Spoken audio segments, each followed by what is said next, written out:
Jean, chapitre 6.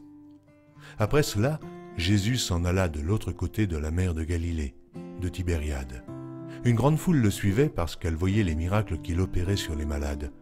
Jésus monta sur la montagne et là, il s'assit avec ses disciples. Or la Pâque était proche, la fête des Juifs. Ayant levé les yeux et voyant qu'une grande foule venait à lui, Jésus dit à Philippe, « Où achèterons-nous des pains pour que ces gens aient à manger ?» Il disait cela pour l'éprouver, car il savait ce qu'il allait faire. Philippe lui répondit, « Mais les pains qu'on aurait pour 200 deniers ne suffiraient pas pour que chacun en reçût un peu. » Un de ses disciples, André, frère de Simon, Pierre, lui dit, « Il y a ici un jeune garçon qui a 5 pains d'orge et 2 poissons. Mais qu'est-ce que cela pour tant de gens ?»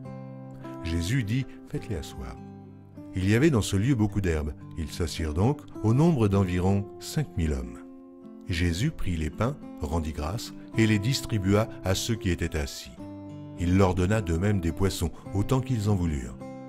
Lorsqu'ils furent rassasiés, il dit à ses disciples, « Ramassez les morceaux qui restent, afin que rien ne se perde. » Ils les ramassèrent donc et ils remplirent 12 paniers avec les morceaux qui restèrent des 5 pains d'orge après que tous eurent mangé. Ces gens, ayant vu le miracle que Jésus avait fait, disaient, « Celui-ci est vraiment le prophète qui doit venir dans le monde. » Et Jésus, sachant qu'il allait venir l'enlever pour le faire roi, se retira de nouveau sur la montagne, lui seul. Quand le soir fut venu, ses disciples descendirent au bord de la mer. Étant montés dans une barque, ils traversaient la mer pour se rendre à Capernaum.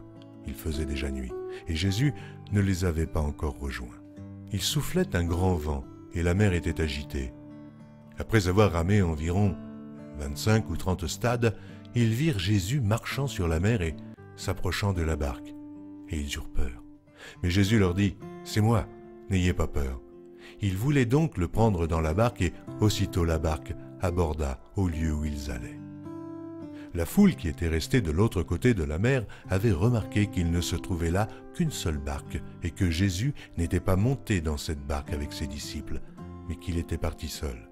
Le lendemain, comme d'autres barques étaient arrivées de Tibériade, près du lieu où ils avaient mangé le pain après que le Seigneur eut rendu grâce, les gens de la foule, ayant vu que ni Jésus ni ses disciples n'étaient là, montèrent eux-mêmes dans ces barques et allèrent à Capernaum à la recherche de Jésus.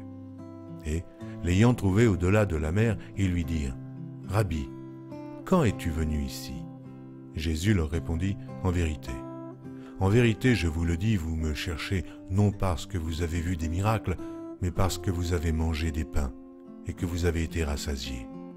Travaillez non pour la nourriture qui périt, mais pour celle qui subsiste pour la vie éternelle, et que le Fils de l'homme vous donnera. Car c'est lui que le Père, que Dieu a marqué de son sceau. » Ils lui dirent, « Que devons-nous faire pour faire les œuvres de Dieu ?» Jésus leur répondit, « L'œuvre de Dieu, c'est que vous croyez en celui qu'il a envoyé. » « Quel miracle fais-tu donc, lui dirent-ils, afin que nous le voyions et que nous croyions en toi? Que fais-tu? Nos pères ont mangé la manne dans le désert, selon ce qui est écrit, il leur donna le pain du ciel à manger. » Jésus leur dit, « En vérité, je vous le dis, Moïse ne vous a pas donné le pain du ciel, mais mon Père vous donne le vrai pain du ciel. Car le pain de Dieu, c'est celui qui descend du ciel et qui donne la vie au monde. » Ils lui dirent, « Seigneur, donne-nous toujours ce pain. » Jésus leur dit, « Je suis le pain de vie. Celui qui vient à moi n'aura jamais faim, et celui qui croit en moi n'aura jamais soif. Mais je vous l'ai dit, vous m'avez vu, et vous ne croyez point. Tous ceux que le Père me donne viendront à moi, et je ne mettrai pas dehors celui qui vient à moi, car je suis descendu du ciel pour faire non ma volonté, mais la volonté de celui qui m'a envoyé. Or, la volonté de celui qui m'a envoyé, c'est que je ne perde rien de tout ce qu'il m'a donné, mais que je le ressuscite au dernier jour.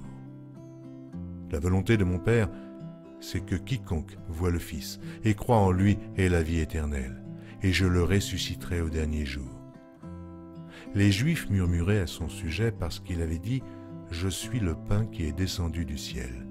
Et ils disaient « N'est-ce pas là Jésus, le fils de Joseph? celui dont nous connaissons le Père et la Mère, comment donc dit-il, je suis descendu du ciel? Jésus leur répondit, ne murmurez pas entre vous. Nul ne peut venir à moi si le Père qui m'a envoyé ne l'attire, et je le ressusciterai au dernier jour. Il est écrit dans les prophètes, ils seront tous enseignés de Dieu. Ainsi, quiconque a entendu le Père et a reçu son enseignement vient à moi. C'est que nul n'a vu le Père, sinon celui qui vient de Dieu.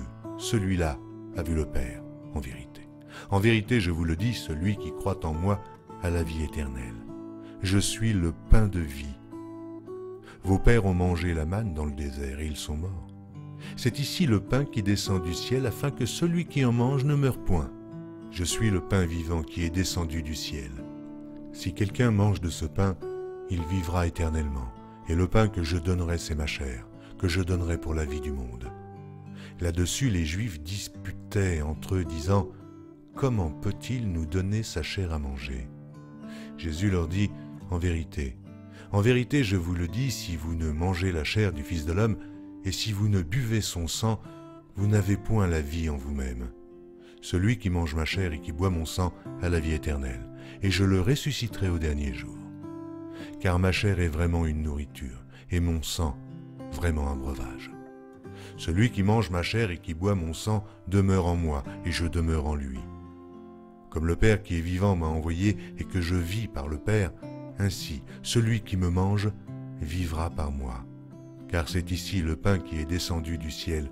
Il n'en est pas comme de vos pères qui ont mangé la manne et qui sont morts. Celui qui mange ce pain vivra éternellement. » Jésus dit ces choses dans la synagogue, enseignant à Capernaum. Plusieurs de ses disciples, après l'avoir entendu, dirent « Cette parole est dure, qui peut l'écouter ?» Jésus, sachant en lui-même que ses disciples murmuraient à ce sujet, leur dit « Cela vous scandalise-t-il ? Et si vous voyez le Fils de l'homme monter où il était auparavant, c'est l'Esprit qui vivifie. La chair ne sert de rien. Les paroles que je vous ai dites sont esprit et vie. Mais il en est parmi vous quelques-uns qui ne croient point. » Car Jésus savait dès le commencement qui étaient ceux qui ne croiraient point, et qui était celui qui le livrerait. Et il ajouta, « C'est pourquoi je vous ai dit que nul ne peut venir à moi si cela ne lui a été donné par le Père. » Dès ce moment, plusieurs de ses disciples se retirèrent, et ils n'allaient plus avec lui. Jésus donc dit aux 12, « Et vous, ne voulez-vous pas aussi vous en aller ?» Simon-Pierre lui répondit, « Seigneur, à qui irions-nous? Tu as les paroles de la vie éternelle. Et nous avons cru, et nous avons connu que tu es le Christ, le Saint de Dieu. » Jésus leur répondit, « N'est-ce pas moi qui vous ai choisi, vous, les 12? Et l'un de vous est un démon. » Il parlait de Judas Iscario, fils de Simon, car c'était lui qui devait le livrer, lui, l'un des 12.